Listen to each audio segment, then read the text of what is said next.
Good day, 5:09 p.m., 10/10/2016, Rochester Boom Line. Let's talk about useless things. A piece of land is useless until you find a mineral or a substance on there that is needed.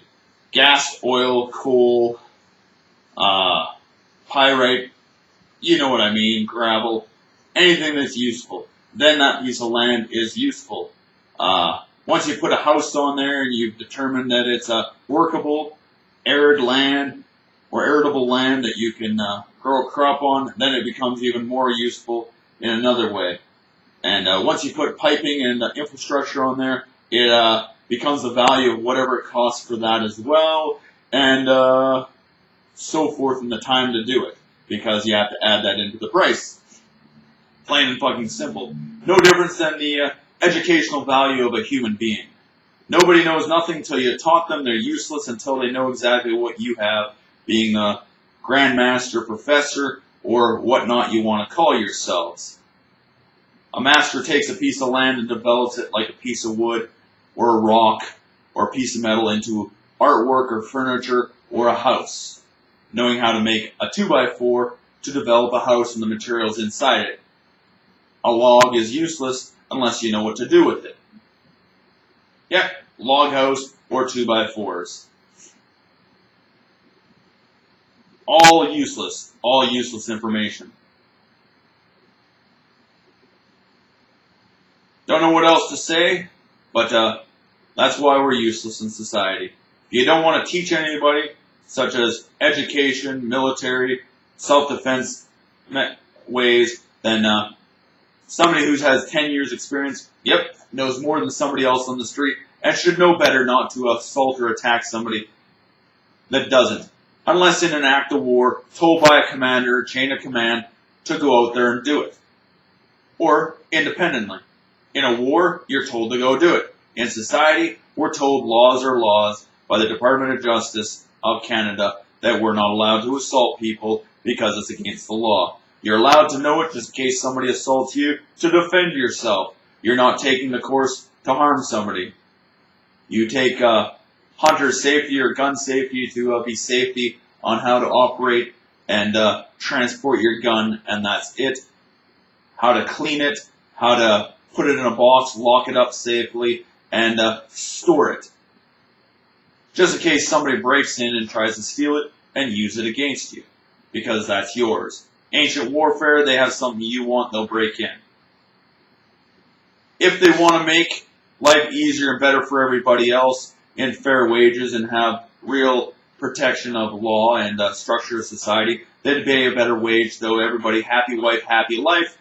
All their employees make a good enough wage to buy products in life and live a life and own a house or rent a house and find jobs that last all the time and not be unemployed. That they're living lives, going on their vacations. They're not going to steal or destroy other people's property because they're having a happy life and enjoying it all the way. There you go. We are useless unless you teach us properly and not mislead the human beings with false news and accusations, statements, or information. Like telling a cop something you see wasn't right, or the judge.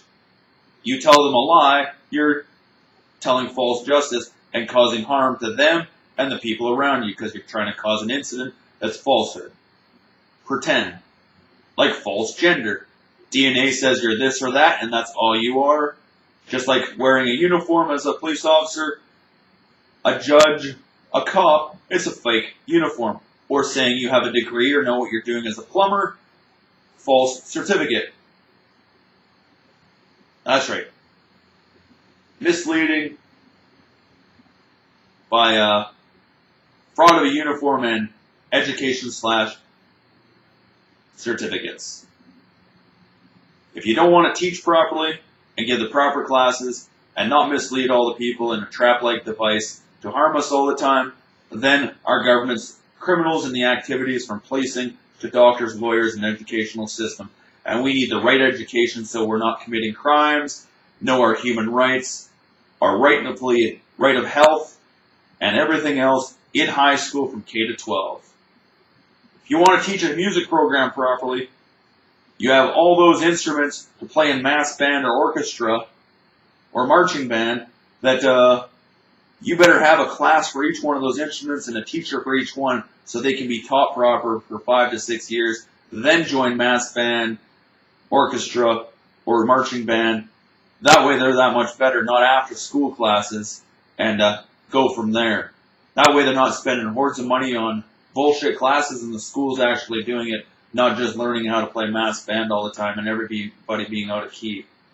No difference in learning the basics in physical education or health and fitness so they have a better health under health care, less obesity, fitter people supposedly, learning the nutrients of life and how to feed themselves properly that their parents might not do, and know all the laws and regulations of family violence so they have a more enjoyable life for the next generation. If we learn history about what was wrong in the past and what's not supposed to be in the future and present, then we got a problem if everybody's trying to repeat the past all the time as well, because it just doesn't make sense. Just like the Métis, we learned the Northwest Mounted Police, or the RCMP, the Redcoats, and the British Army overpowered the Métis after they started up their village and called it a rebellion. What were they rebelling against? Sitting in a field trying to start a city like Saskatoon a few hundred miles away along a river. That's right. Misled them to start their own village. After they're set up, they went there. They had 22s. The RCMP, or Northwest Mounted Police, had 308s, Gatling guns, cannons, and revolvers by about 1,000 to about 100 probably, because they don't put the numbers on there. A bunch of people trying to settle the land, just like every other little piece around there at the time, that they had coaches to get through, or stagecoaches, and real life didn't start till the train spurs started, and then more villages along the spurs. Then they took the trains out, and all those villages are now ghost towns as well. History. Misleading the people, and everything else like that. Human rights violations and laws violated. We don't know as much as you because we haven't been taught. We're not professionals or know anything till you taught. You're not even a professional still because you can still be taught something too. Teach an old dog new tricks, eh? Is that a saying? Or a prairie joke? You see your dog run away for 3 days before it hits the horizon? Anyhow, if there were 60 million buffalo or bison at one time on the prairies, and now there's only a few 100,000, and all other animals like deers and moose and wolf and all types of different bears and cougars and elk are all farmed and fake animals and have to be vaccinated all the time, I guess we have no real wildlife anymore. No difference than going on a safari where the animals are protected. We killed off our world of wild animals and humanity if we're always vaccinating them and harming them, giving chemical lobotomies, making them fat and obese, taking their rights of health and movement away from them. If they can't run, they ain't alive in their head, and if they can't do physical fitness, they ain't alive in their head either. Have a great day.